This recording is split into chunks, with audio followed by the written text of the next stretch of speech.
सर्व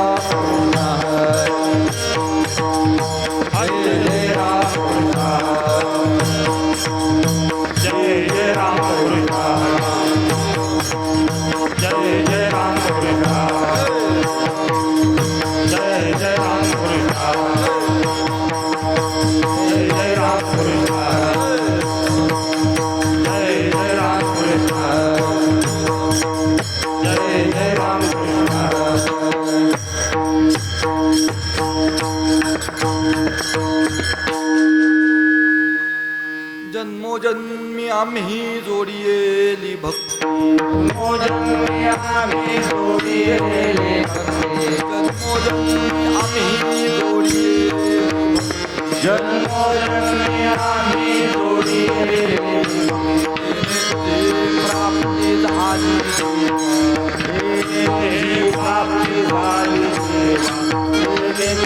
प्राप्ती झाली जन्मोजन्मी आम्ही जोडियेली भक्ती जन्मोजन्मी आम्ही जोडियेली भक्ती जन्मोजन्मी आम्ही जोडियेली जन्मोजन्मी आम्ही जोडियेली भक्ती जेणे तुझी प्राप्ती झाली तुझी प्राप्ती झाली देवा तुझी प्राप्ती झाली देवा भक्ती प्रेम सुख देवनी चक्रपाणी प्रेम सुख देऊनी चक्रपाणी भक्ती प्रेम सुख देवनी चक्रपाणी भक्ती प्रेम सुख देऊनी चक्रपाणी देवी आपुले चरणी जन्मोजन्मी देवी आपली चरणी जन्मोजन्मी देवी आपली चरणी जन्मोजन्मी नामा म्हणे आम्ही पायिक फुकाचे नामा म्हणे आम्ही पायिक फुकाचे नामा म्हणे आम्ही पायिक फुकाचे नामा म्हणे आम्ही पायिक फुकाचे तारक नामाचे तुझे देवा तारक नामाचे तुझे देवा तारक नामाचे तुझे देवा नामा म्हणे आम्ही पायिक फुकाचे नामा म्हणे आम्ही पायिक फुकाचे नामा म्हणे आम्ही पायिक फुकाचे नामा म्हणे आम्ही पायिक फुकाचे तारक नामाचे तुझे देवा तारक नामाचे तुझे देवा तारक नामाचे तुझे देवा प्रेम सुख देवनी चक्रपाणी भक्ती प्रेम सुख देऊनी चक्रपाणी प्रेम सुख देवनी चक्रपाणी भक्ती प्रेम सुख देऊनी चक्रपाणी देवी आपुले चरणी जन्मोजन्मी देवी आपुले चरणी जन्मोजन्मी देवी आपुले चरणी जन्मोजन्मी गोपाल कुमारी हरे गोपाल कुमारी गोपाल कुमारी हरे गोपाल कुमारी गोपाल कुमारी गोपाल कुमारी गोपाल कुमारी हरे गोपाल कुमारी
देणे तुझी प्राप्ती झाली देवा देणे तुझी प्राप्ती झाली देवा भक्ती प्रेम सुख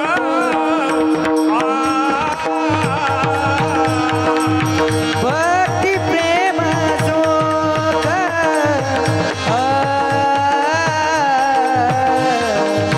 देवोने चक्रपाणी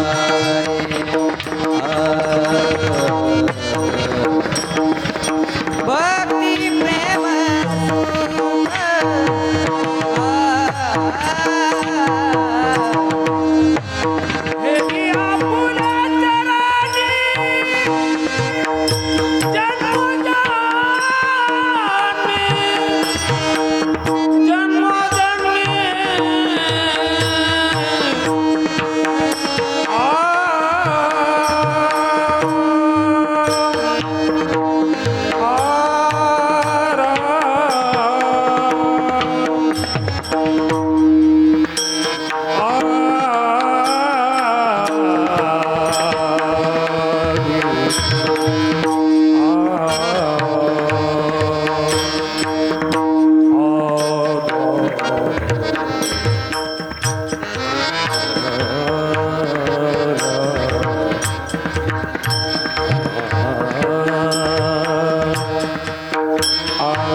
सुख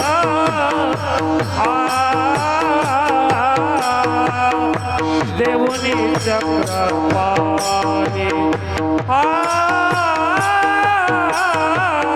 भक्ति प्रेमा सुख भक्ति प्रेमा सुख भक्ति प्रेमा सुख भक्ति प्रेमा सुख भक्ति प्रेमा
जन्मोजन्मी आम्ही जोडी येली भक्ती जन्मोजन्मी आम्ही जोडी येली भक्ती तेने तुझी प्राप्ती झाली देवा भक्ती प्रेम सुख देवोनी चक्रपाणी ठेवी आपुले चरणी जन्मोजन्मी नामा म्हणे आम्ही पायी कपुकाचे नामा म्हणे आम्ही पायी कपुकाचे धारक नामाचे तुझे देवा भक्ती प्रेम सुख देवोनी चक्रपाणी ठेवी आपुले चरणी जन्मोजन्मी पांडुरंगा पांडुरंगा करू प्रथम नमन पांडुरंगा करू प्रथम नमन दुसरे चरण संताच्या दुसरे चरण संताच्या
जीवानी मानेल संतांसी रंजवू चित्तासी आपुलिया शिन झाला मज या संसार संभ्रमे शीतळ या नामे झाली काया जन्मोजन्मी आम्ही जोडीली भक्ती तेने तुझी प्राप्ती झाली देवा भक्ती प्रेम सुख देवणी चक्रपाणी ठेवी आपुले चरणी जन्मोजन्मी प्रस्तुत प्राप्त प्रसंगी पर्याप्त सेवेकरता निवडलेला अभंग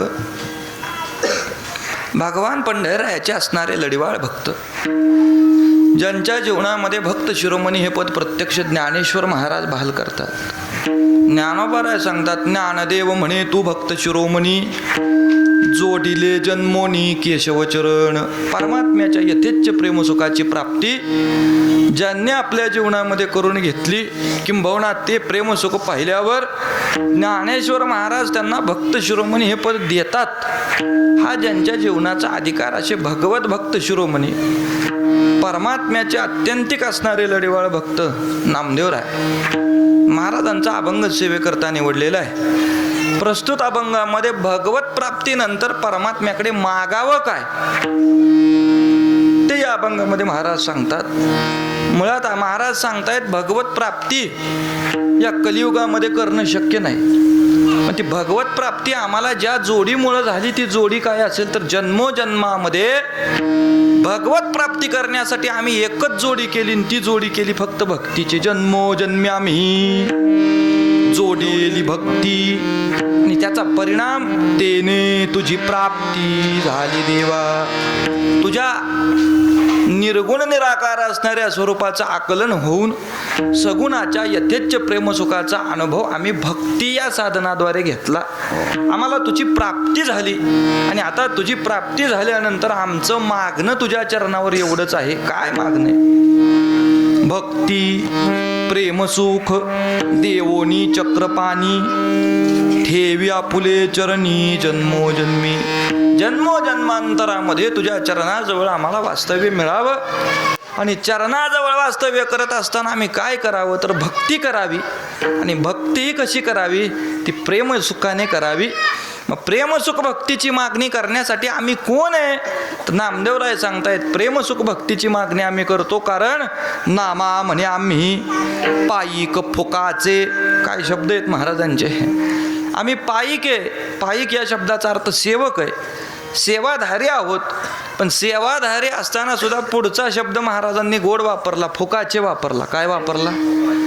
आता पायिक आहेत, सेवेकरी आहेत, सगळे आहेत, पण फुकाचे नाहीत. नामदेवरायाला माहिती होतं पायिक लोक होतील, सेवेकरी व्हायला तयार होतील, पण निष्कामतेने सेवा करणारे फार गावतील असं नाही.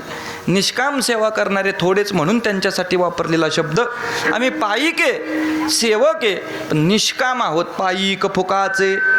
आणि फुकाचे पायिक असण्यापाठीमागचं कारण काय असेल तर धारक नामाचे तुझे देवा. तुझ्या नामाचे आम्ही धारक, आणि नामाचे धारक असल्यामुळे आमची मागणी एवढीच, भक्ती प्रेम सुख देवोनी चक्रपाणी, ठेवी आपुले चरणी जन्मोजन्मी विठ्ठल.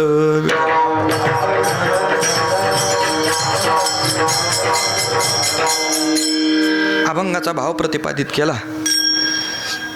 कीर्तन चालू करायच्या अगोदरच सांगून जातो म्हणजे परत मला व्यत्यय नको. कीर्तन चालू होतानाच थोड्या उशिरा झालेले, लाईटीचा वेळ गेला आपला बराचसा, त्यामुळं जवळजवळ 7:45 आणि मी बोलायला सुरुवात झाली आता 8:15.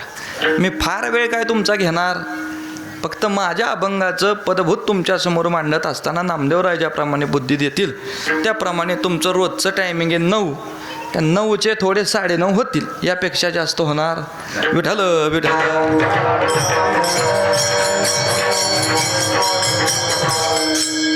अभंगाचा भाव प्रतिपादित केला. सेवा का आहे, किम निमित्ताने, सेवेचं प्रयोजन काय आपल्या प्रत्येकाला ज्ञात आहे. दरवर्षीप्रमाणे होत असणार आपला अखंड हरिनाम सप्ताह मौजे कोळविरे या गावामध्ये, आणि त्यातील आजची उपांत्य दिवसाची सेवा म्हणजेच जागराची सेवा. आणि जागराची सेवा म्हटल्यानंतर विषय ठरलेला असतो. बहुतांशी सगळ्यांचं सहज म्हणणं असतं सप्त्यामध्ये 3 बुवा बांधलेले असतात. किती बुवा? 3 बुवा. कुठले? पहिल्या दिवसाचे, जागराचे आणि काल्याचे. काय केलेले आहेत? 3 बांधलेले, मधले चराय सोडलेत का? नाथ महाराजांनी सगळेच बुवा बांधून ठेवले हो. जेणे करुणी अंतरी मूर्ती ठसावी श्रीहरीची, ऐसी कीर्तन मर्यादा आहे संतांच्या घरची. भक्ती ज्ञानाविरहित इतरा गोष्टी न कराव्या, प्रेम भरे वैराग्याच्या युक्ती विवराव्या. कारण ब्रह्मभूत काया होतसे कीर्तनी, भाग्य तरी ऋणी देवाईसा. देवाला ऋणी करण्याचं कलियुगातलं साधन काय असेल तर महाराज सांगतायत एकमेव साधन म्हणजे कीर्तनचा अंग. कीर्तनचा अंग होय अंग हरिरूप. ते अंग हरिरूप करण्याचं साधन म्हणजे कीर्तन आहे. आणि मग संप्रदायाने त्याला घातलेले दंडक असतील. ते दंडक म्हणजे पहिल्या दिवशी स्वरूपपरचिंतन नामपरचिंतन व्हावं. मग संतपर वैराग्य या सगळ्या गोष्टीचं सेवन करत करत उपांत्य दिवसापर्यंत आणि उपांत्य दिवसाला परमात्म्याकडे काहीतरी मागावं. आता देवाकडे काही मागावं याचं ज्ञान जीवाला नाही आहे. कारण देव या शब्दाविषयी आकलन करणं म्हणजे सामान्याचं काम नाही. पण देवाकडे काय मागावं याचं सापेक्ष ज्ञान कुणाला असेल तर ते संत महात्म्यांना आहे. म्हणून देवाकडे मागत असताना मागणी संता सादृश्य असावी, संता सापेक्ष असावी. आणि संतांनी परमात्म्याची प्राप्ती झाल्यावर काही मागितला हा संप्रदायाचा दंडक. त्यामुळं आज मागणी मागायची न उद्या पवित्र होईन चरित्र उच्चारे रूपाच्या आधारे गोजरिया. त्या गोजऱ्या रूपाचं चरित्र गाऊन आपली काया पवित्र करून घ्यावी असा संप्रदायाचा दंडक त्या न्यायाने घेतलेला अभंग मागणीपर प्रकरणातील. आता महाराजांना मोबाईलवर सापडला विशेष आहे, नाहीतर मोबाईलवर सापडत नाही हा अभंग. तुम्ही छापील गात्यांमध्ये किती शोधायचा प्रयत्न केला तरी त्यात सापडणार. हा महाराजांच्या हस्तलिखित गाथेतला अभंग आहे. अजून महाराजांच्या हस्तलिखित गाथा प्रकाशित व्हायची आहे. त्याच्यावर भजन केलेल्या मंडळींनाच फक्त अभंग माहिती आहे. आणि माझ्या अंदाजे आता गुगलवर कुणीतरी तो टाकलेला आहे, त्यामुळे तुम्हाला सापडला असेल. विठ्ठल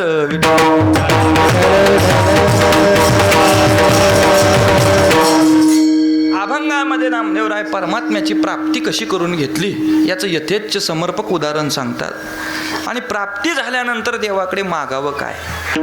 आता खऱ्या अर्थाने विचार केला तर मागणी आणि संत हे प्रकरणच बसत नाही. संत आणि मागणी या प्रकरणाचा विचार केला तर महाराज सांगतात संतत्वाला मागणी संभवतच नाही. संतत्वाला मागणी संभवत नाही कारण पहिला मुद्दा एक तर ते संत आहेत, दुसरा मुद्दा ते जीवनामध्ये भक्ती करतात म्हणून ते भक्त आहेत, तिसरा मुद्दा त्यांच्या पाठीमागं काहीतरी परंपरा आहे, आणि चौथा मुद्दा त्यांना स्वतःचा काहीतरी स्वाभिमान. चारही मुद्द्यांचा अगदी थोडक्यात विचार केला तर चारही मुद्द्यांद्वारे संतांना मागणी संभवत नाही. संतत्वाला मागणी शोभा देत नाही. याचं कारण संतत्व म्हणजे काही सामान्य नाही. संत या पदाचा विचार केला तर सहज कुणीतरी उठला, बाजारामध्ये गेला आणि येताना संतपद विकत घेऊन आला. इतकं सामान्य पद म्हणजे संतपद. महाराज म्हणले बाजारात विकत मिळेल इतकं सोपं पद म्हणजे संतपद नाही. संतपद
इतकं सामान्य पद म्हणजे संतपद नाही.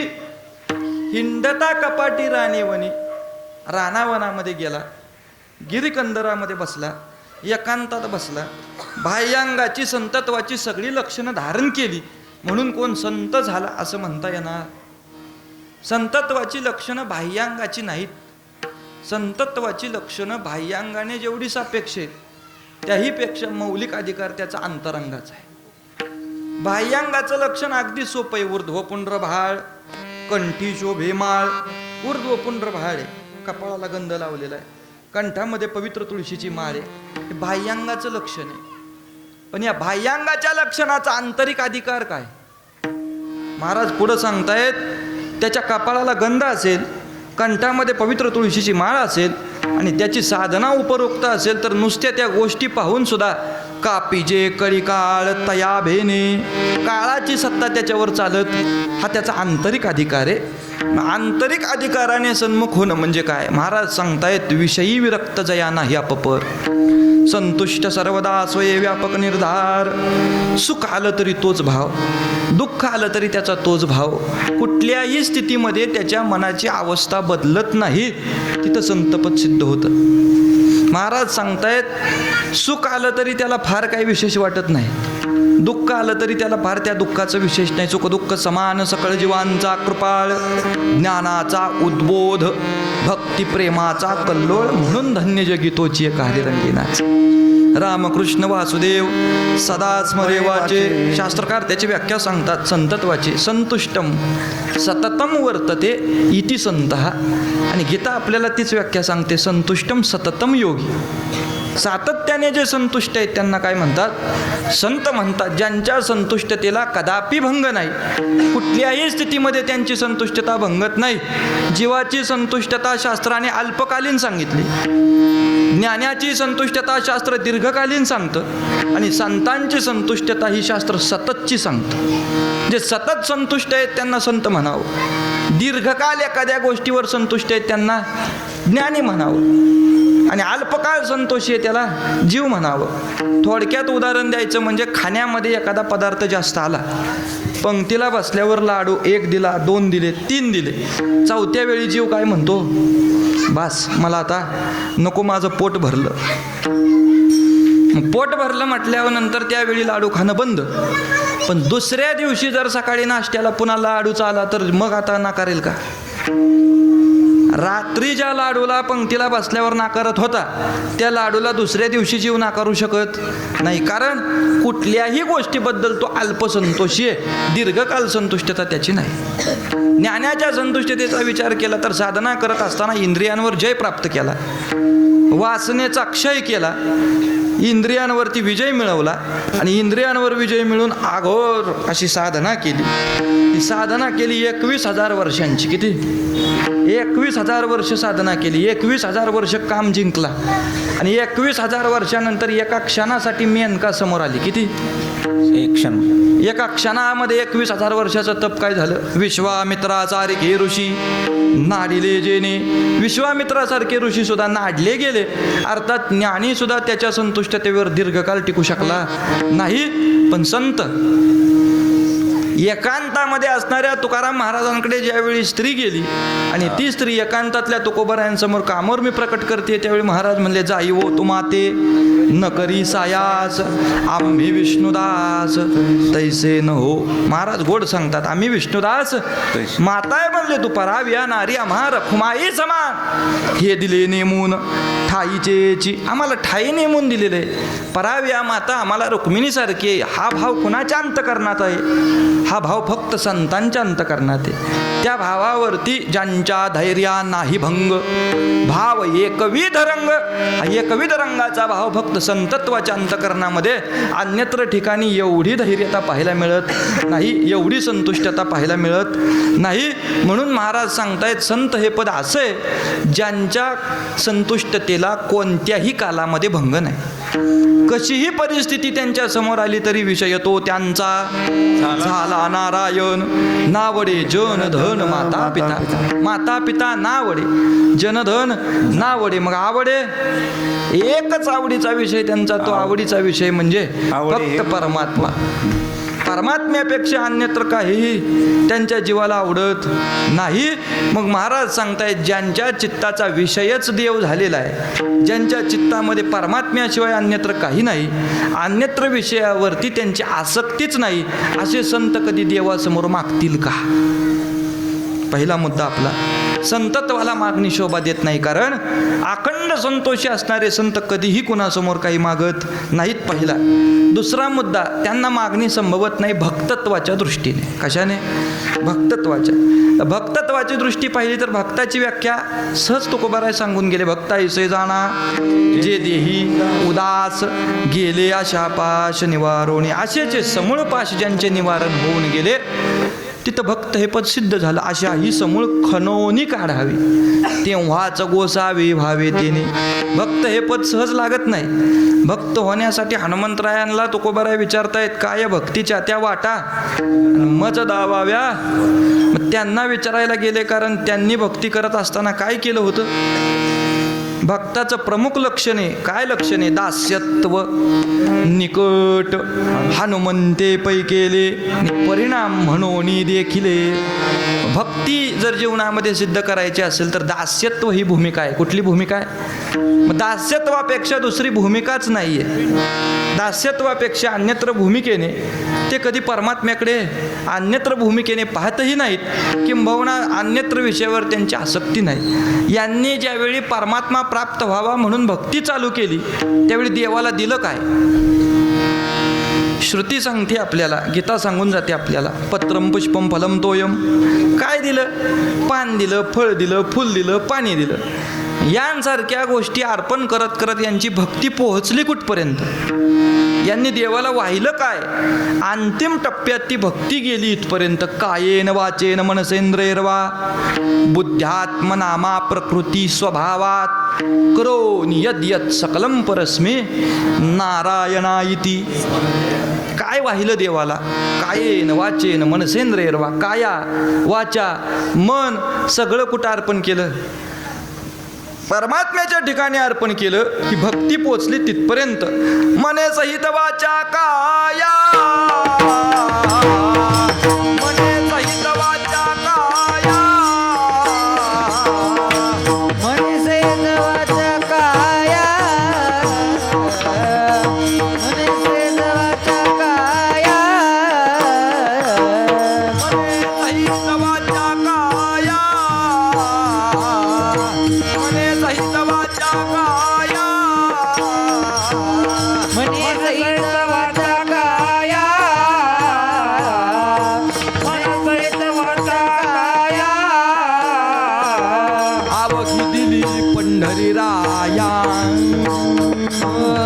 अवघी दिली पंढरी राया अवघी दिली पंढरी राया. मनी सहित वाचा काया मने सहित वाचा काया आवगिरे पंढरी आया आवगिरे पंढरी आया आवगिरे पंढरी आया मनसहित आया मनसहित आया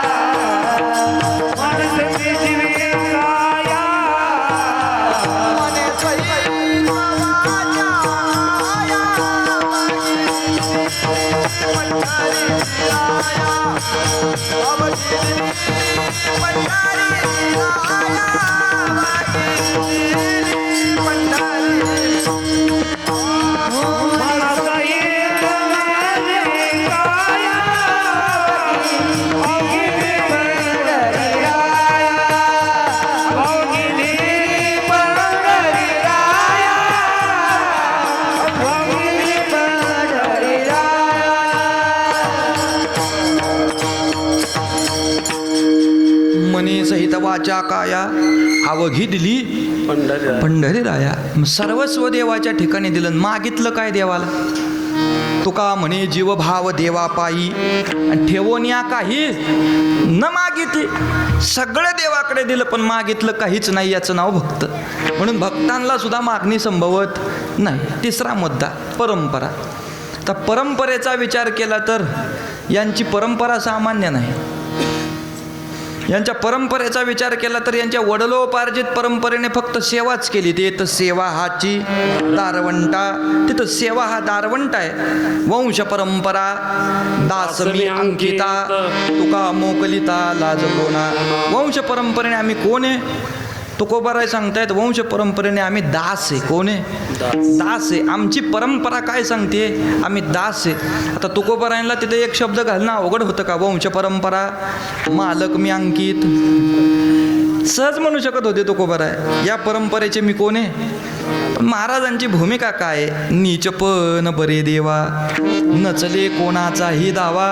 महापुरे झाडे जाती, तेथ लव्हाळे वाचती. महाराज म्हणले नीचपण आम्हाला बरे. सेवाधाऱ्याचं पद आम्ही जन्मोजन्मांतरामध्ये दास्यत्व केलं. आमच्या परंपरेने तेच केलं. मागणं हे आमच्या परंपरेला शोभा देणारं कृत्य नाही. कारण ती रीत कुणाची आहे? वडिलांची रीत दान, वडिलांची रीत दान, वडिलांची रीत दान, वडिलांची रीत दान. काही मागणे आम्हा अनुचित, काही मागणे आम्हा अनुचित,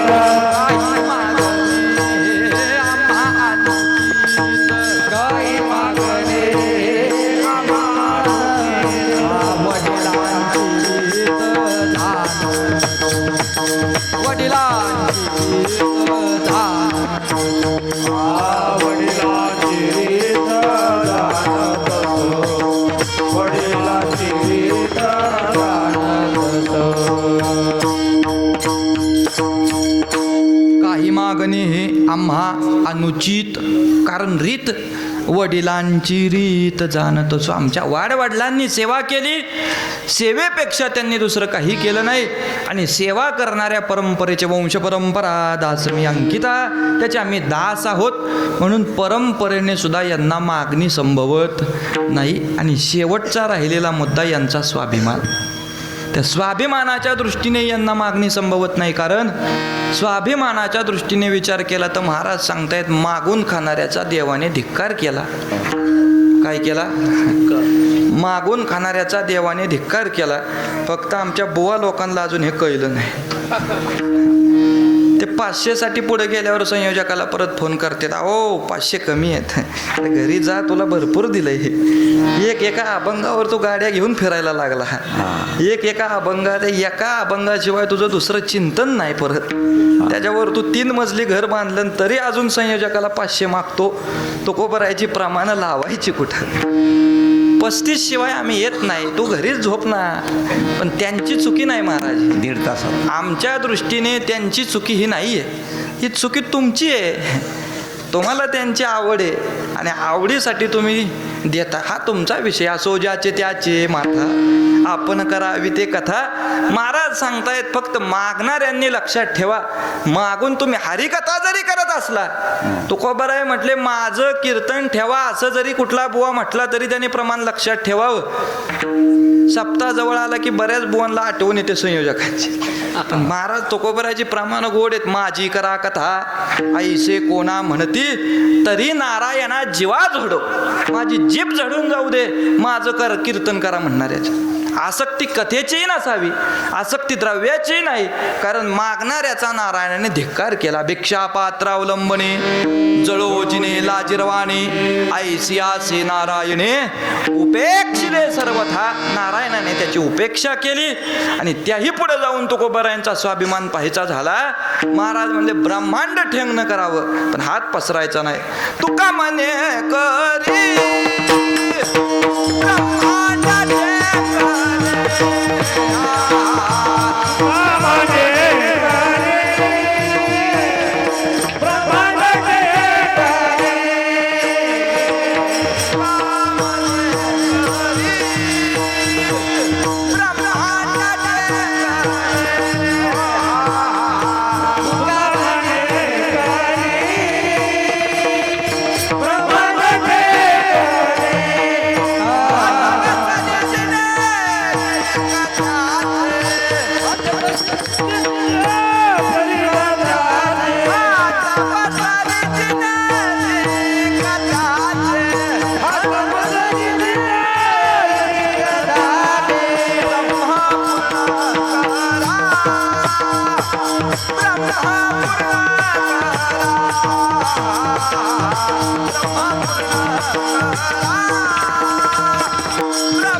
म्हणी करी ब्रह्मांड ठेंगणे हात पसरीजीने धिक त्याचे हात पसरणाऱ्याच्या जीवनाचा धिक्कार संत करतात.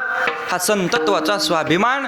मग या सगळ्या स्वाभिमानांच्या दृष्टिकोनांचा विचार केला तर यांना मागणी संभवत नाही. संतत्वाच्या दृष्टीने मागणी नाही, भक्तत्वाच्या दृष्टीने मागणी नाही, परंपरेच्या दृष्टीने मागणी नाही, आणि शेवटचा मुद्दा स्वाभिमानाच्या दृष्टीने मागणी. मग आज मागतात कसे? आज मागणी झाली, या पाठीमागचं प्रयोजन लक्षात घेतलं तर महाराज सांगतात त्या मागणीचं प्रयोजन असं आहे, एक तर तो परमात्मा सहज कुणाला प्राप्त होत नाही. परमात्मा प्राप्ती करण्यासाठी अनंतांचे आयुष्य गेले. योग्यांनी आपलं सगळं सामर्थ्य स्वबळावर लावलं, पण एवढं सामर्थ्य स्वबळावर लावून त्यांच्या स्वप्नात सुद्धा कधी गेला? ध्यान करणाऱ्याच्या ध्यानात नाही, योग्याच्या योगात नाही, तप्याच्या तपात नाही, अनुष्ठान करणाऱ्यांच्या स्वप्नातही परमात्मा गेला नाही. नित्य वास्तव्य करणारा वेद त्याला जाणू गेला. नित्य वास्तव्य करणाऱ्या वेदाला सुद्धा कधी त्याचा अंत लागला? वेद जाणू गेला, पुढे मौनावला. वेदालाही मौन व्हावं लागलं. श्रुती नेती नेती म्हणती त्याला, शास्त्राने हात टेकिला. परमात्म्याचा अंत पाहण्यासाठी एवढ्या सगळ्यांनी प्रवास केला. देव कसा आहे पाहण्यासाठी हे प्रवास करतात, पण नातुडे जो कवणी परी, तो कुणालाही आतुडता आला नाही. नातुडणारा परमात्मा आहे, सहज आतडता येणारा नाही. मग त्याला आकळायचा कसा? ज्ञानोबराय म्हणले त्याला आकळण्याचा एकच पंथ आहे, आकळावा श्रीपती येणे पंथे. या रस्त्याने तुम्हाला देव आकळता येईल. आणि तो रस्ता कुठला असेल तर या कलियुगामध्ये परमात्म्याची प्राप्ती करायची असेल तर व्यापक असणाऱ्या परमात्म्याचं आधी व्यापकता समजली पाहिजे. किती व्यापक परमात्मा? एका शब्दात गीतेमध्ये सांगितली व्यापकता, गतिर्भरता प्रभू साक्षी. किती व्यापक आहे? एवढा व्यापक आहे परमात्मा, अंतच नाही त्या परमात्म्याच्या व्याप्तीचा. महाराज म्हणले तो नाही ऐसा ठाव उरला असे कवन, सर्वत्र संपूर्ण गगन जैसे. गगन जसं सर्वत्र व्यापक आहे, एवढा व्यापक भूमीवर कोण असेल तर परमात्मा आहे. वेद श्रुती आपापसामध्ये चर्चा करतायत, सखी पुसे सखीसी, त्यांच्यात चर्चा चालू आहे. उभा ऐकिला संतामुखी. देव कसा आहे याबद्दल केलेली चर्चा आहे त्यांनी. त्या विचारतायत एकमेकीला, अद्यापि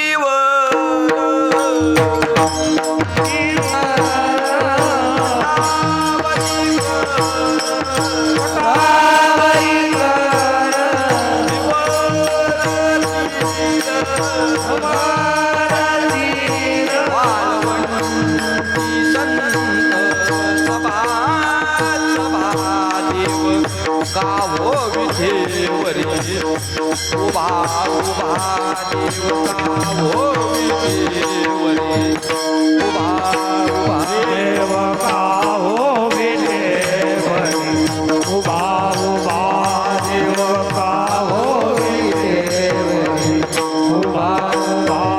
सखी पूसे सखी सखी पूसे उभा ऐकिला संता मोही.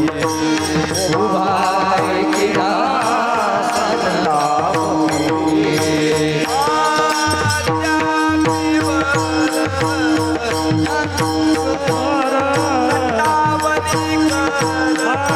तावरी कर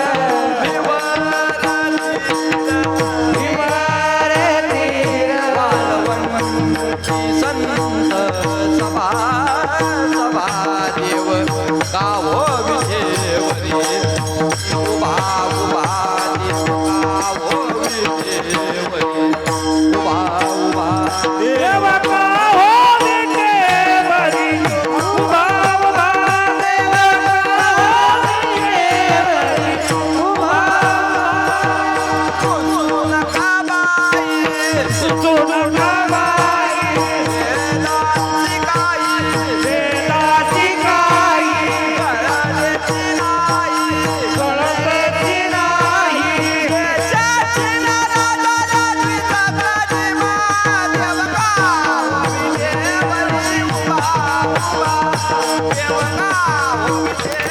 विठेवरी देशाची नाराजाची सगळ्याची महादेव गाव विठेवरी उभा उभा देव गाव विठेवरी उभा उभा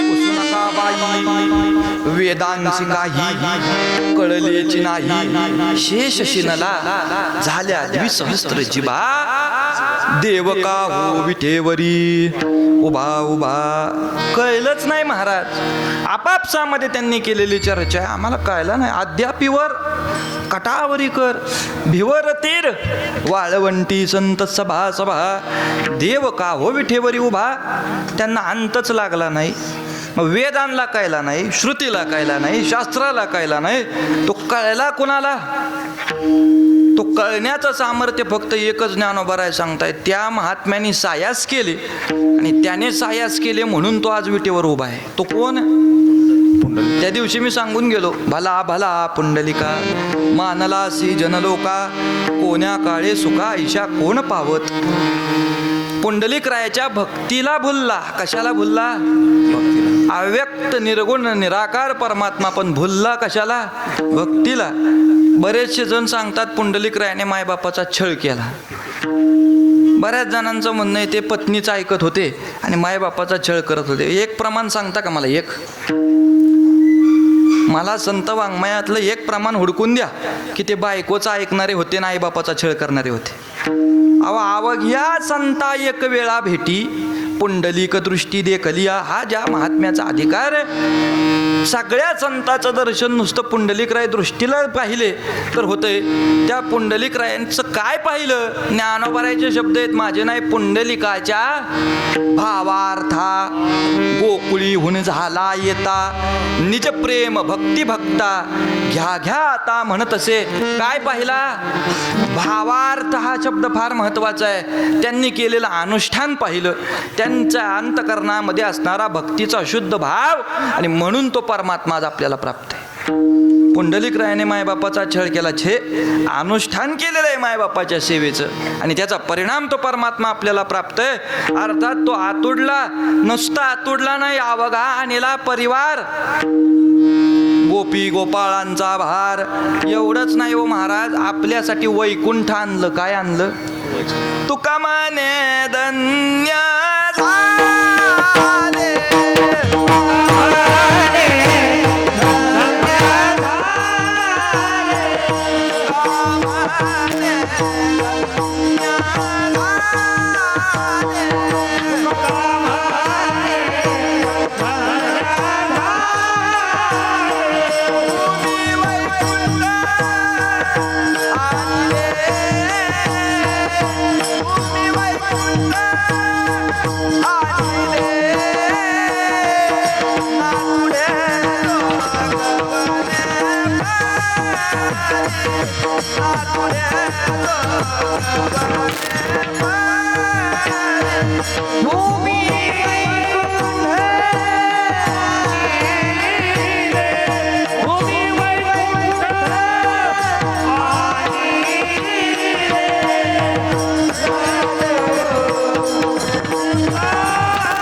झाले भूमी वैकुंठ आणले भूमीवर वैकुंठ आणलं काय आणलं वैकुंठ आणला अर्थात तो आकळणारा परमात्मा निर्गुण आहे, निराकार आहे, निरपेक्ष आहे.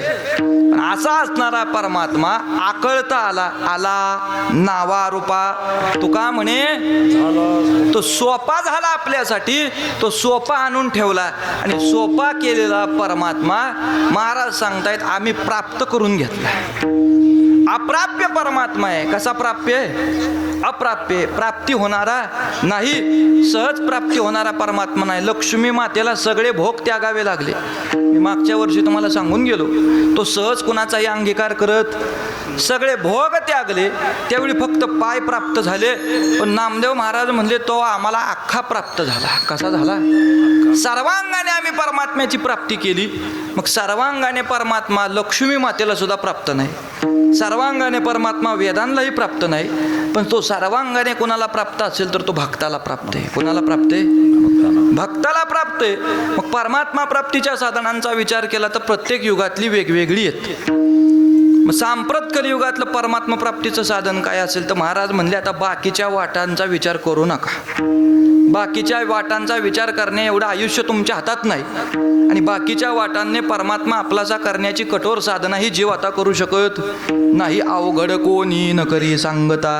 अवघड साया जर तुम्ही सांगायला गेला तर छे, अवघड सायास आता कोण करेल? अवघड कीर्तन असलं तरी माणसं म्हणतात परत त्या बुवाला बोलवू नका. हसवणारा बुवा नसला तर सहज माणूस सांगतो ना परत, हो ते काय सांगत होता आम्हाला कळलं नाही. मग अवघड महाराज म्हणले आता कुणाच्या अंतकरणात पचणार. अहो सहज एखाद्या लेकराला वाटावं टाळकऱ्यांच्यात यावं, टाळ घेऊन उभं राहावं. आता टाळ घेऊन त्याने उभं राहायचं म्हणल्यावर त्याच्या डोक्यावर काय पाहिजे? टोपी. टोपी टोपी असल्याशिवाय टाळ घेता येत. मग टोपी घेऊन तो टोपी घालून नाही आला, त्याने नुसता टाळ घेऊन उभा राहिला की टाळकरी काय म्हणणार त्याला? वयस्कर माणूस असतो एखादा, हे टोपी घालून ये, तसं इथं येऊ नको. आता हे एवढ्या जोरात केल्यावरती टोपी घालून येईल? ती टोपी नाही घालणार. ते त्या वयस्कर म्हाताऱ्याच्या हातात टाळ दिल, हा तुझा टाळ, तुझं भजन तुझं तू कर बाबा, मला काय याची गरज. आता टोपी घालून ये म्हणण्याचा काळ राहिला नाही. आता आपल्या डोक्यातली काढायची आणि त्याच्या डोक्यात घालायची, आपण दुसरे घेऊन यायचं, तर ते इथं उभं राहील, नाही तर ते उभं राहणार नाही. महाराज म्हणले अवघड तुम्ही जर सांगायला गेला तर अवघड कोणी न करी सांगता. अवघड सायास आता कुणी करणार नाही. सारण सगळ्या वाटांचा विचार करता सांप्रत कलियुगामध्ये कलीचा प्रभाव जास्त असल्यामुळे, आयुष्य मर्यादा कमी असल्यामुळे तेवढ्या अवधीत जर परमात्मा प्राप्त करून घ्यायचा असेल तर परमात्मा प्राप्तीचं कोणतं साधन करावं? योग करावा, ध्यान करावं, अनुष्ठान करावं. महाराज म्हणले येणे नो हे सिद्धी परिणाम वायाची उपाधी दंभ धर्म योग याग विधी. ज्ञानोबा सांगता येतो योगाच्या वाटा जे निघाले गा सुपटा तया दुःखाचा चिशेज वाटा भागाला. महाराज म्हणले ते अत्यंत कठीण साधन आहे. कसं साधन आहे? कठीण आहे, सहजतेने होणारं साधन नाही. बोळक्याला लोखंडाचे चणे खायला दिल्यासारखं ते साधन आहे. या मुखाने डोंगर घेण्याचा प्रयत्न केल्यानंतर किती यातना होतील. ते मृत्यूहूनही तीख कडत जैसे विख डोंगर गिळता मुख फटेल का नाही. या मुखाने डोंगर गिळण्याचा प्रयत्न केल्यावर मुख राहील का? फटेल. तद्वत क्रिया आहे. महाराज सांगतायत दुस्तरे योग सहज साध्य होणार नाही. कर्म आत्यंतिक सूक्ष्म आहे. कर्माची रेखा अत्यंतिक सूक्ष्म आहे. आचमन करताना संध्येला पाणी किती घ्यावं इथपासून कर्माचे नियम आहेत. यज्ञोपवीत कंठामध्ये जर असेल, देहावरती यज्ञोपवीत जाणवं असेल तर त्याचे वेगळे नियम आहेत. आणि कर्मनिष्ठाला हे सगळे नियम अत्यंतिक सूक्ष्मतेने पालन करावे लागतात. त्याच्यातल्या एखाद्या नियमात अपवाद झाला तरी मंत्र चळे थोड्या मंत्र उच्चारामध्ये बिघाड झाला तरी त्याचे परिणाम कुठे आहेत? देहावरती परिणाम आहेत. मग महाराज सांगतायत एवढे विकलांग परिणाम भोगण्यापेक्षा महाराज म्हणले आम्ही दुस्तरही वाट मोडली आणि सूक्ष्मही मोडली. आम्हाला सूक्ष्म सुद्धा नको आणि दुस्तरही नको. आमचे भाविक कसे आहेत? भोळे आहेत म्हटले. आणि भोळे भाविक असल्यामुळे आमच्या हातून दुस्तरता पाहिली जाईल किंवा आमच्या हातून तेवढी सूक्ष्मता पाहिली जाईल असं काय सांगता येणार नाही. मग सहज प्राप्ती करण्यासाठी आम्हाला एकच मार्ग दिसला. आम्ही सगळ्या वाटा मोडल्या. मोडून या वाटा सूक्ष्म दुस्तर. सूक्ष्म म्हणजे कर्माच्या, दुस्तर म्हणजे योगाच्या. त्या मोडल्या, केला राज्यभार. मग महाराज नेमकं तुम्ही केलं काय? सूक्ष्म मार्गाने कर्मही नाही, दुस्तर मार्गाने योगही नाही, मग तो परमात्मा तुम्हाला प्राप्त झाला कसा? तो परमात्मा प्राप्त करण्यासाठी तुम्ही साधन काय केलं? तुकोबाराई एका भाषेत सांगतात, आम्ही काय केलं? एक गावे आम्ही विठोबाचे नाम, एक गावे आम्ही विठोबाचे नाम, एक गावे आम्ही विठोबाचे नाम, एक गावे आम्ही विठोबाचे नाम, एक गावे आम्ही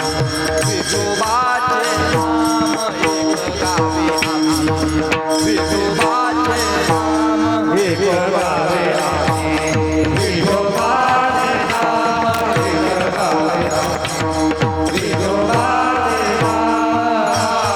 एक गावे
एक गावे आम्ही विठोबाचे नाम, आणि कापे काम नाही. आता अन्यत्र वाटांकडे आम्ही पाहिलंच नाही. एकविध आम्ही न धरू पालट, न संडू हे वाट सापडली, आणि सापडलेली वाट म्हणजे तो परमात्मा आम्हाला गवसला.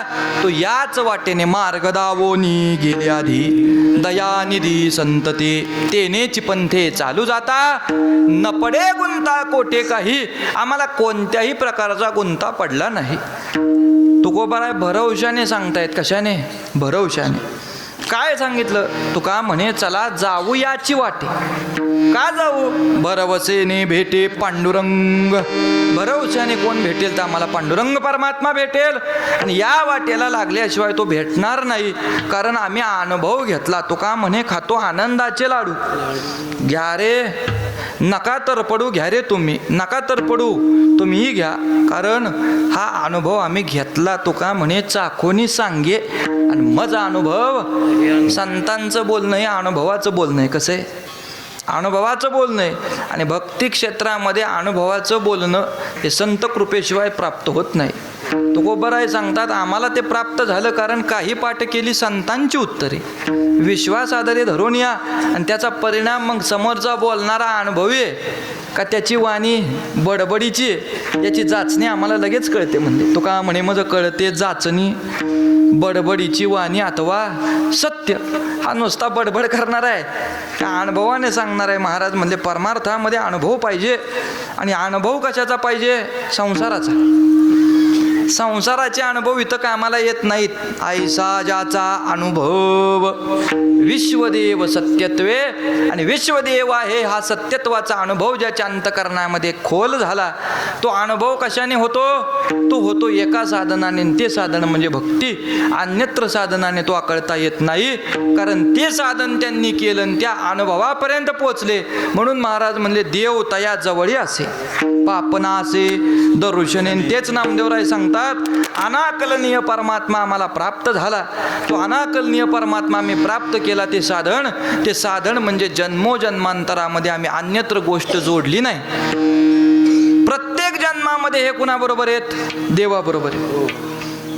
रुक्मिणी मातेने प्रश्न केला होता यांना. रुक्मिणी माता म्हणली, किती वेळा तुम्ही जन्म घेताय? सारखंच येत आहे म्हटले, सारखं जात आहे, प्रत्येक अवतारामध्ये तुम्ही आहेच म्हटले, तुम्ही नित्यमुक्त नाही का? त्यावेळी नामदेवराय आईसाहेबांना सांगतात, आईसाहेब रुक्मिणी माते भक्त नित्यमुक्त आहेत. केशवाला विचार म्हटले, अर्थात परमात्म्याला विचार. केशवासी माते पुसोनी पाही, भक्त नित्यमुक्त आहेत. मज नित्यमुक्ती जन्म नाही. केशवासी माते पुसोनी पाही, युगान युगी अवतार दहाही.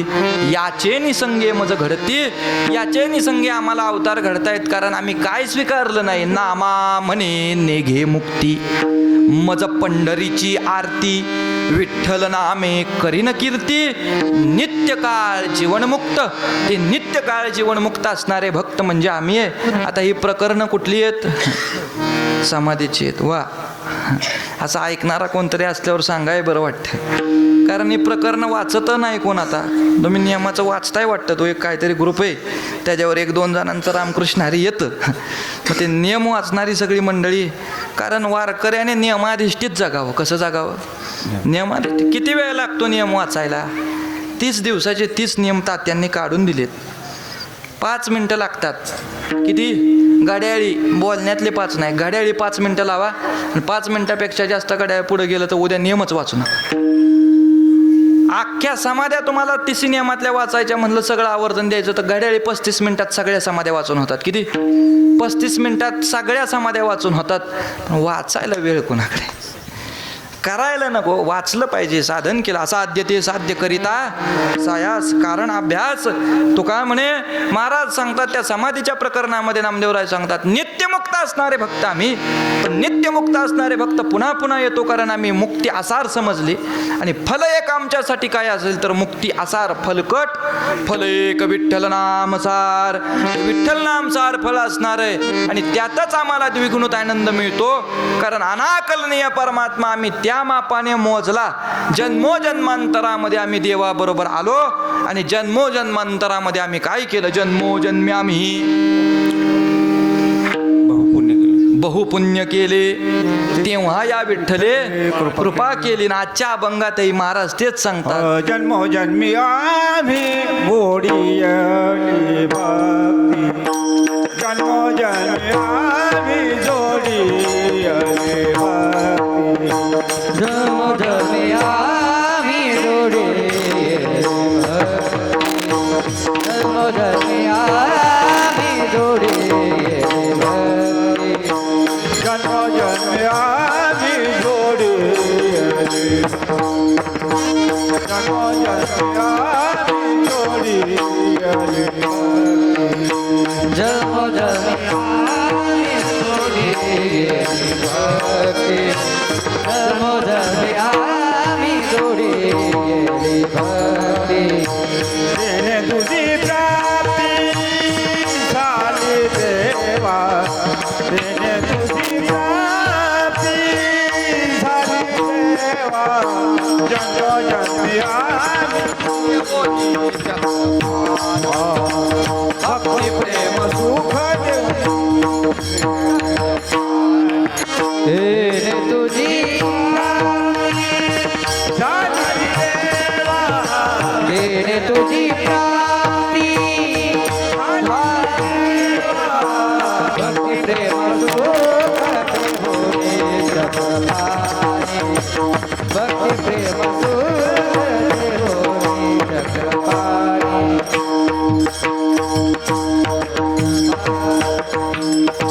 अभंगाच्या पहिल्या चरणामध्ये महाराज सांगतात, सांगतात तो अनाकलनीय परमात्मा मी प्राप्त करून घेतला. अप्राप्य असणारा देव आम्हाला प्राप्त झाला. ते कुठलं साधन आहे? जन्मोजन्मी आम्ही जोडी येली भक्ती. जन्मोजन्मांतरामध्ये आम्ही कशाची जोडी केली असेल तर धनाची नाही, संपत्तीची नाही. आम्ही जोडी करत आलो ती फक्त भक्तीची. आणि भक्तीच्या जोडीचा परिणाम आम्हाला तो परमात्मा प्राप्त झाला. तेने तुझी प्राप्ती झाली देवा. तो आम्हाला प्राप्त झाला. आणि या भूमीवर परमात्मा प्राप्त करण्याचं आता तेवढंच साधन आहे बरं का. शुद्ध भक्ती पाहिजे. शुद्ध भक्तीशिवाय परमात्मा सहज प्राप्त होणार नाही. हा प्रत्येक संत महात्म्याचा अनुभव आहे. प्रत्येक संत महात्म्याने तो अनुभव घेतला. आणि महाराज तो देव एवढा व्यापक आहे. आणि एवढा व्यापक परमात्मा ज्यावेळी ज्ञानोबाराय सांगत होते, नामदेवराया अहो परमात्मा व्यापक आहे, परमात्मा व्यापक आहे. पण महाराज म्हणले आम्हाला तो प्राप्त झाला कारण आम्ही त्याच्याविषयी भाव काय ठेवला. ज्ञानोबाराय प्रत्येक वेळी सांगायचे. ज्यावेळी तीर्थयात्रेला घेऊन गेले तर त्या तीर्थावळीच्या प्रकरणामध्ये पहा, प्रत्येक ठिकाणी गेल्यावर ज्ञानोबाराय काय म्हणायचे? इथं पाया पडा, इथं पाया पडा. तर पाया पडा म्हटल्यावर ज्ञानोबाराय वाकायचे, नामदेवराय हात मागं बांधून उभे राहायचे. बरं ती साधी स्थानं होती का महाराज? पश्चिम प्रभास, आदि करोनी, द्वारका, पाहिल्या सकाळी का मोक्षपुऱ्या, त्या सगळ्या मोक्षपुऱ्या होत्या. पण त्या ठिकाणी दर्शन घे म्हटल्यावर बरोबर महाराज नामदेव महाराज म्हणायचे कुणाचं दर्शन घ्यायचं? ज्ञानोबाराय म्हणल्यावर देव आहेत की इथं. कुठले देव? आम्ही देव म्हणत नाही म्हणले कुणाला. आमच्यासाठी एकच देव. सर्व भावे मज तेची रूपावडे. जे पुंडलिका पुढे उभे असे, जे आमच्या पुंडलिक राया पुढे उभे ते रूप आम्हाला देव. अन्यत्र रूपाला आम्ही देव म्हणत नाही. कटी तटीकर जेने नाही धरिले नेघे मी तयाचे दर्शन. कमरेवर हात नाहीत, तो देवच नाही म्हणले आमच्यासाठी. उलट ज्ञानोबाराय तुम्ही यांना देव म्हणताय, माझ्या हृदयाची अवस्था काय सांगू तुम्हाला. यांना देव म्हणताना माझं हृदय फाटतं म्हणले. त्या ते म्हणता देव लाजे माझे मन. आणि ते कष्ट दारुण कवना सांगू. ते कष्ट कुणाला सांगावं म्हणले आम्ही. त्यांना देव म्हणत असताना आमच्या हृदयाची अवस्था काय होते. ज्ञानोबारायांना सुद्धा हे बोलणं ऐकल्यावर म्हणले धन्य तुझा भाव एकविध. नामदेवा कवन कुळी तू जन्मला सिनामा. केशव परमात्मा तुझची जवळी. काय भाव आहे म्हणले तुझा एकविध. अरे पण असं नाही म्हणले व्यापक विठ्ठलू असता सर्व देशी. असता हा विचार काय करशी. संकोचोनी काय झाला असे लहान. हेही आपोषण ब्रह्मांडाचे. ब्रह्मांडाचं आपोषण घे. वेद ब्रह्मदृष्टी सांडून पहा. व्यापक विठ्ठल म्हणले. विठ्ठल जळी स्थळी भरला रिता ठाव नाही उरला. आजिम्या दृष्टीने देखिला विठ्ठलची विठ्ठल. महाराज सगळं ऐकून घेतलं. यांना प्राप्ती का झाली एवढं सांगायचंय मला. एवढा सगळा संवाद ऐकला आणि पुन्हा नामदेवराय म्हणले माऊली तुम्ही समर्थ संत आहे म्हणले. तुमच्यासारख्या समर्थ संताची वाणी असत्य असं म्हणण्याचं सामर्थ्य आमच्यात नाही म्हटलं. तुमची कहाणी खोटी आहे असं आम्ही म्हणूच शकत नाही. पण माझा प्रश्न तुम्हाला फक्त एवढाच आहे किंबहुना अल्पमतीने माझ्या दृष्टीने भक्ती म्हणजे काय तुम्हाला सांगतो. नामदेवरायाचं बोलणं आहे ज्ञानोबारायाबरोबर झालेला संवाद. तुम्ही सांगताय देव सर्वत्र व्यापक आहे. मग त्यासाठी महाराज म्हणले पृथ्वीवर 3 भाग पाणी आहे. किती? 3 भाग पाणी आहे. 71% जमीन पाण्याने व्यापलेली आहे आणि राहिलेल्या भागावर मनुष्य वस्ती आहे. मग 3 भाग पाणी पृथ्वीवर असताना चातक नावाचा पक्षी कधी डबक्यातलं पाणी पिताना दिसला का? चातकाने कधी डबक्यात तोंड घातलं? मग म्हणले आमची भक्ती तशी आहे बरं. मी नमनी नमनी लटिके हे कहाणी. तुमची कहाणी लटकी असं म्हणत नाही मी. पण आमची भक्ती परी जलधारा वाचोनी चातक जैसा. जलधारेशिवाय जसा चातक पक्षी अन्यत्र पाणी ग्रहण करत नाही तशी आम्ही भक्त एकविध पंढरीरायाशिवाय अन्यत्र ठिकाणी मस्तक झुकवत नाही. हा आमच्या अंतकरणातील एकविध भाव. ज्ञानोबाराय म्हणले धन्य तुझा भाव एकविध. काय नामदेवराय तुमचं बोलणं आहे. नामदेवरायाचं बोलणं सामान्य नव्हतं महाराज. ज्ञानेश्वर महाराजांनी तीर्थयात्रा बरोबर केली. पण ती तीर्थयात्रा करण्याचं कारण ज्यावेळी देवाने विचारलं होतं त्यावेळी ज्ञानोबाराय म्हणले होते तुझे संगतीचे नित्यसुख घ्यावे आणि सार्थक करावे संसाराचे. नामदेवरायाच्या संगतीमध्ये जाऊन तुझी प्राप्ती त्यांनी कशी करून घेतली तो अनुभव मला घ्यायचा आहे. आता तो झालेला संवाद फार गोड आहे. का नामदेवरायाने प्राप्ती करून घेतली त्यासाठी 9 प्रश्न विचारले होते. किती? पण आता 9 वाजून गेले. 9 प्रश्नांचा झालेला संवाद आहे तीर्थावळीमध्ये. किती? 9 प्रश्न अलौकिक विचारले होते नामदेवरायांनी. ज्ञानोबराय प्रश्न विचारत होते आणि ज्ञानोबरायचं बोलणं, या सुखाचा अनुभव करी सुखरूपा सुखवस्तूच्या दीपा नामदेवा. नामदेवराया, तुम्ही परमात्मा कसा प्राप्त करून घेतला हा अनुभव आम्हाला सांगावं. महाराज ज्यावेळी ज्ञानोबरायाने हा प्रश्न केला तर नामदेवराय हात जोडतायत. माऊली, तुम्ही विचारावं ना आम्ही सांगावं असं आमच्याकडे काय म्हटले? नव्हे बहुश्रुत नव्हे ज्ञानशील दास मी दुर्बळ वैष्णवांचा, मी वैष्णवांचा दुर्बळ दास आहे म्हटले. तुम्ही कल्पतरू आहे, तुम्ही कामधेनू आहे आणि कामधेनू कल्पतरूने याचकपणे कृपन्नाच्या द्वारात उभं राहून विचारावं असं शोभा नाही देत म्हटले. कल्पतरू याचक कृपन्नाचे द्वारी का दैन्य भाके थोरी कामधेनू, कामधेनू गायीने दैन्य भाकावं. पण तुमच्या समर्थाच्या म्हणले काळगतीची कोणी मोजणी करावी? न कळे काळगती समर्थाची, समर्थाची कालगती आम्हाला कळत नाही. पण आता तुम्ही विचारलंय ना, तो परमात्मा मी कसा प्राप्त केला? तो परमात्मा मी प्राप्त केला ते साधन फक्त एकच, अन्यत्र साधनाकडे आम्ही गेलो नाही. महाराज म्हणले कुठलं साधन? मनन केलं, चिंतन केलं, श्रवण केलं, निधी ध्यासन केलं. काय केलं तुम्ही? ध्यान म्हणजे काय? समाधी म्हणजे काय? ह्या सगळ्या 9 प्रश्नांचा संवाद आहे. मी फक्त आपल्या विषयापुरता सांगून पुढे जातो. आता मनन काय, नमन काय, सत्वशीलता काय, चिंतन काय, एकविध काय, ध्यास काय, सगळी सांगितलेली आहेत. पहिला प्रश्न विचारला होता त्यांनी, ध्यान म्हणजे काय? ध्यान म्हणजे काय विचारल्यावर नामदेव महाराज म्हणले, तुम्ही योग्यांची माऊली आहे. कोण आहे? योग्यांची. आणि योग्यांच्या माऊलीने आम्हाला भक्तांना ध्यान विचारावं म्हणजे आम्ही काय सांगावं म्हणते. ज्ञानोबराया, ध्यान तुमच्या अंतःकरणात ठसठसून भरलेलं आहे हो. ध्यानाच्या प्रक्रियेशिवाय योग साध्य होत नाही. पण योग्याची ध्यानाची भूमिका निराळी आणि भक्ताची ध्यानाची भूमिका निराळी आहे बरं का. आला विषय म्हणून सांगून जातो सहज तुम्हाला. योग्याची ध्यानाची भूमिका काय आहे? योग्याची ध्यानाची भूमिका आहे, हरिपाठ नाथांचा कोण करत असेल तर त्यात एक प्रमाण आलं, मुद्रा ते 5वी, लावण्या लक्षण तो आत्मा प्रत्यक्ष. कितवी मुद्रा? 5वी. मग 5वी मुद्रा कुठली आहे?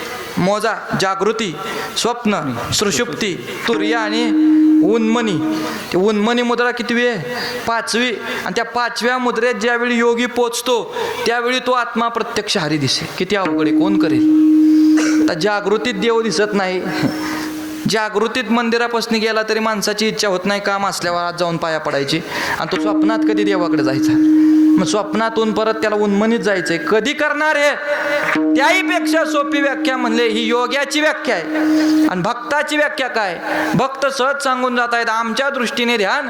नामदेव महाराज म्हणले तुमच्या इतकं काय आम्हाला समजत नाही, पण आमच्या दृष्टीने ध्यान म्हणजे माझ्या समोर बसलेला प्रत्येक जण कोण आहे?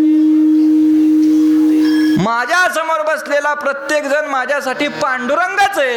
हे म्हणजे आमच्या दृष्टीने ध्यान. ध्यानतया नाव निर्विकार निके, जे विश्वे माझ्या देखे विठोबासी, संबंध विश्वामध्ये पंढरीराय पाहणं ही ज्याची भूमिका आहे त्याला ध्यान साध्य झालं म्हटले.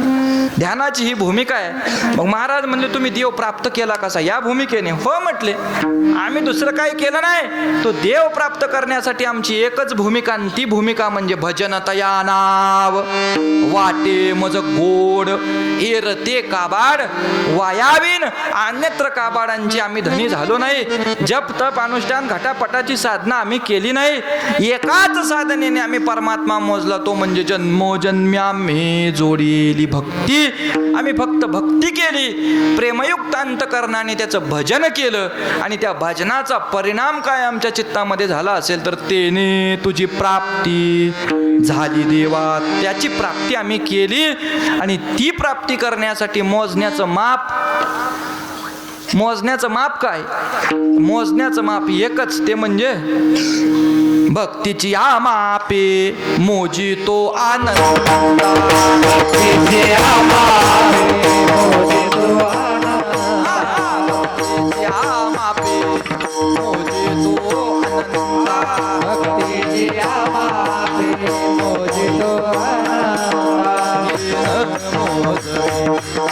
इतरा